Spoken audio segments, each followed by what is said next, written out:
News lunch box. नमस्कार, radio money 9 पर आप सुन रहे हैं खबरों का लंच बॉक्स। मैं हूं अमन गुप्ता। भारत में कितने बढ़ गए फाइनेंशियल फ्रॉड्स, डेंटल और नर्सिंग एजुकेशन में क्या हुआ बड़ा बदलाव, और अगस्त में कितने दिन रहेंगी बैंकों की छुट्टियां, बताएंगे आपको।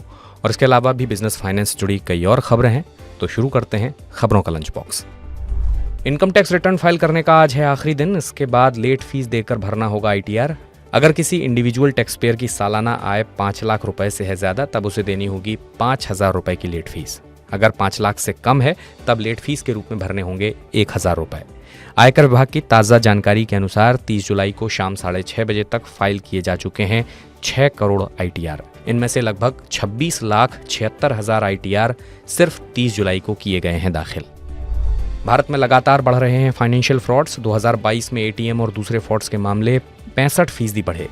वित्त मंत्रालय ने बताया कि इन फ्रॉड्स में जो पैसे ठगे गए वो 2021 की तुलना में लगभग हो गए हैं 2 गुने। पिछले साल हर 64,000 ट्रांजैक्शन पर एक फ्रॉड को दिया गया अंजाम।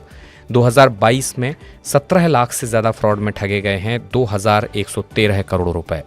बढ़ते फ्रॉड्स को देखते हुए संसदीय समिति ने सरकार को साइबर अपराधों से निपटने के लिए नियम बनाने का दिया सुझाव। समिति ने DGCA की तर्ज पर साइबर संरक्षण प्राधिकरण बनाने की है सिफारिश। प्राधिकरण को एथिकल हैकर्स की सेवाएं लेने की अनुमति देने की भी कही गई बात।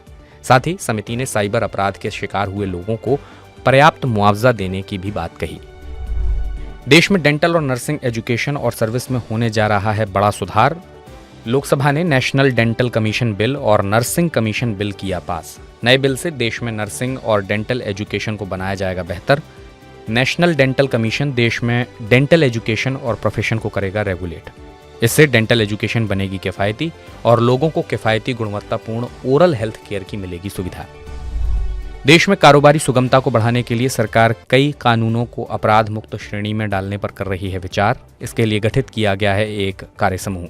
ये समूह उन क्षेत्रों को तलाशेगा जहां कानूनी प्रावधानों को अपराध की श्रेणी से बाहर किए जाने की है ज्यादा जरूरत। इस कदम से भारत की आर्थिक वृद्धि को बढ़ावा देने में मिलेगी मदद।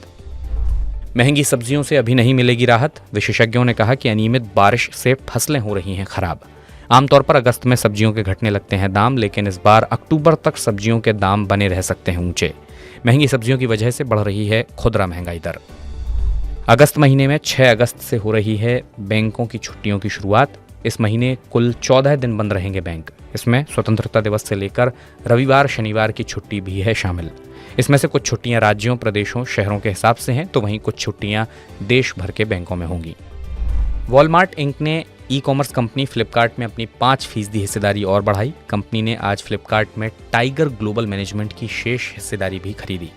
ब्लूमबर्ग ने बताया ये डील $1.4 अरब में हुई, यानी टाइगर ग्लोबल मैनेजमेंट की फ्लिपकार्ट में हिस्सेदारी खरीदने के लिए वॉलमार्ट ने $1.4 अरब की अदायगी। टाइगर ग्लोबल और एसएल से हिस्सेदारी के अधिग्रहण का मतलब है वॉलमार्ट के पास फ्लिपकार्ट की लगभग 77% हिस्सेदारी होगी, जो पहले थी 72%। सोने और चांदी दोनों के वायदा भाव आज गिरावट के साथ खुले। चांदी के वायदा भाव घटकर 74,000 रुपए से नीचे कर रहे हैं कारोबार, जबकि सोने के वायदा भाव 59,500 रुपए से ऊपर कर रहे हैं कारोबार। खबरों के लंच बॉक्स बस इतना ही। मेरा नाम अमन गुप्ता है। बिजनेस और पर्सनल फाइनेंस से जुड़ी हर अपडेट के लिए आप सुनते रहिए रेडियो मनी 9 और डाउनलोड कर लीजिए मनी 9 का मोबाइल ऐप। इस बुलेटिन से जुड़ा अगर आपका कोई फीडबैक है तो हमें कमेंट बॉक्स में या मैसेज करके बता सकते हैं। सोशल मीडिया पर रेडियो मनी 9 को फॉलो कर लीजिए।